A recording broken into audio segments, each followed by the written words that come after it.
and they never came back.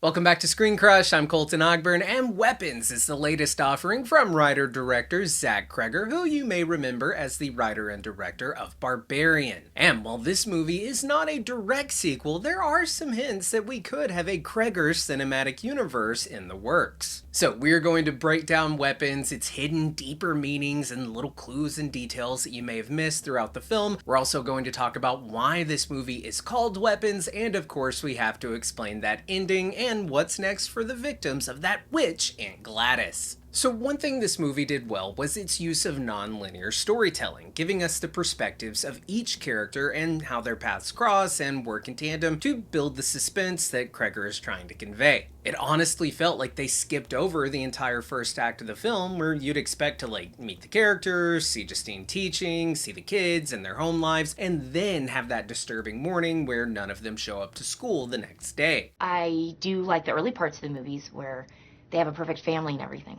So no, they don't do any of that, they just jump right into it, and I actually appreciated this switch up and them giving us the pertinent information that we needed about the characters by just letting us spend time with them individually and get to see the story unfolding through their eyes. So we have Justine, Archer, Andrew, James, Paul, and little Alex, whose eyes we get to experience this story through. Justine represents the scapegoat, a person who is blamed for the wrongdoings, mistakes, or faults of others. In the Old Testament, the book of Leviticus to be exact, goats were used to bestow the sins of the people upon, and then on the Day of Atonement, the goat would be sent away to rid the communities of their trespasses. And this is what Aunt Gladys was attempting to do with Justine, making her the focus and most obvious culprit for the missing children, turning the town on her while Gladys hides in plain sight. Now, the name Justine arrives from Saint Justina in the 1575 Italian writing of the martyrdom of Saint Justina. She is surrounded by her own tormentors who are on the verge of stabbing her to death. We then see child angels descend from heaven bearing her martyr's crown. And this is perfectly retold in Weapons when the community is circling Justine like sharks and ready to pounce, only for the children to then come to her rescue and surround and take down the true witch and rip her to shreds at the end of the film. So next there's Archer, whose name is meant to represent the hunter. He, more so than all of the other parents, is on the hunt for his child and the culprit who is behind his disappearance. Now, his son's name is Matthew, and remember the time that all the children went missing was 217, and Matthew 217 from the Bible refers to the slaughtering of children, fulfilling the prophecy of a previous entry detailing the weeping for lost children. Now, there was also that super weird scene with Archer's dream that showed us this giant floating gun like something out of Grand Theft Auto Vice City, and on the gun we can see the red alarm clock style 217. Now, this imagery of the gun, a weapon, could be meant to resemble the real world loss of entire classrooms full of children to gun violence. And it is likely a clue that this movie is a metaphor for the state of shock following a senseless crime like killing children. And it is a commentary on the way that parents and the community feel following such a traumatic and senseless event. And guys,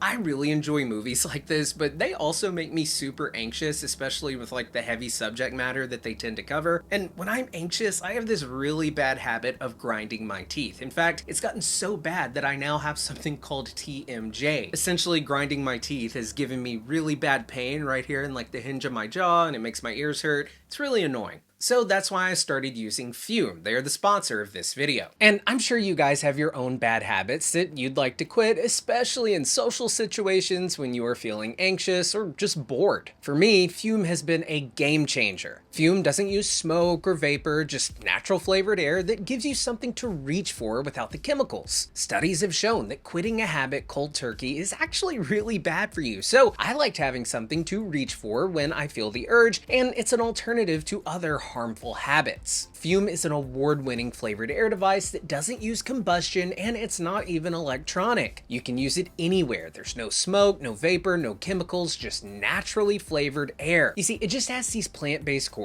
that taste great, and they just introduced mango, my new favorite flavor. It's bolder than past flavors that I've tried, and I recommend it if you want to switch things up. These are non-toxic flavors and a guilt-free alternative with natural ingredients. But also, I love the magnetic, fidget-friendly design that makes this incredibly satisfying sound.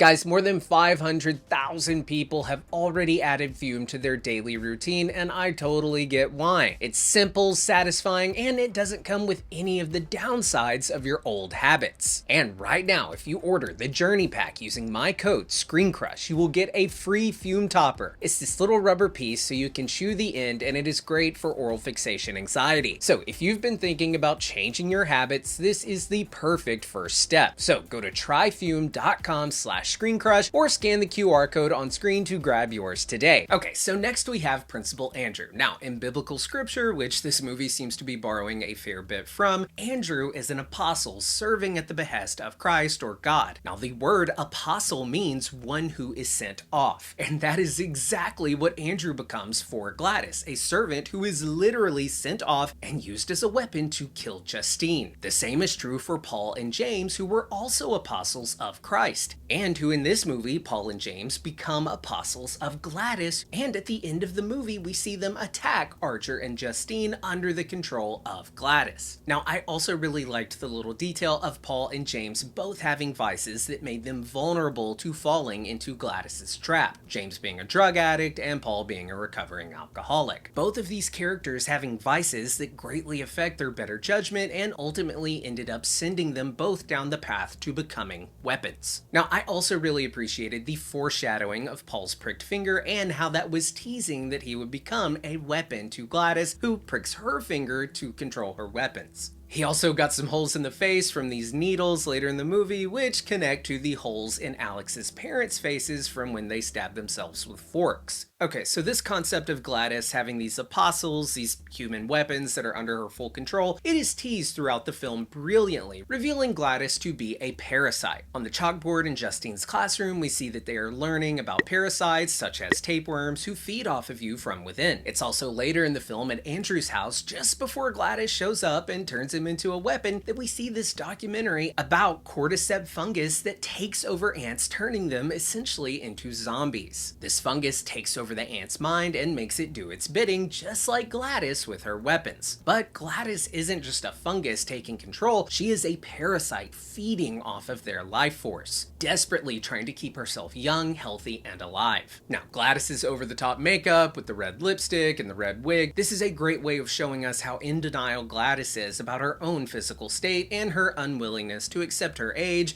and death knocking at her door. Okay, so the way this ritual works is Gladys is using her witchcraft to drain her weapons of their life force, and I think you can make the argument that children are an even greater source of life because they have much more life left to live. And at the end of the film, when Gladys is ripped to shreds and her weapons are released from her spell, I was hoping that we would see her weapons go back to normal. And a weapon like Archer did go back to his normal self because he was under her control very briefly. But weapons like Alex's parents had been under her spell for so long that their life force had been almost completely drained. Now, when Alex does the witchcraft in the bathroom and sends his class after Gladys, I assumed that following her death, we would see him drop the stick in the sink filled with water like Gladys does with her bowls, symbolizing a baptism of sorts and washing the curse away and releasing the kids from the spell. And you know, maybe he did do that, we just didn't see it. The child narrator, however, does reveal that Alex's parents were still being spoon-fed, implying that they are like in a psych ward or a hospital somewhere because they are damn near brain dead. But we do learn that some of the children did begin to talk again, meaning that perhaps since they were kids and had far longer lives left to live, that their life forces weren't completely drained, which is giving them the ability to come back. But you know, I appreciate the fact that after Gladys is killed, we didn't just see everybody immediately go back to being normal, because this perfectly represents the trauma that comes from an event like a school shooting and how some, after such a traumatic experience, stop speaking. And hey, this is just a theory of mine, but it also felt like to me that Gladys was not only feeding off the life force of the kids, but that she was also feeding off the fear, the pain, the grief, and the anger that the parents were feeling following the disappearance of their children. I mean, we see Gladys appear in Archer's dreams and also in Justine's dreams, on her ceiling and on Alex's face in the classroom. And oh my god, when she was waving at James in the woods, and you know, I'm not even convinced that Gladys is their real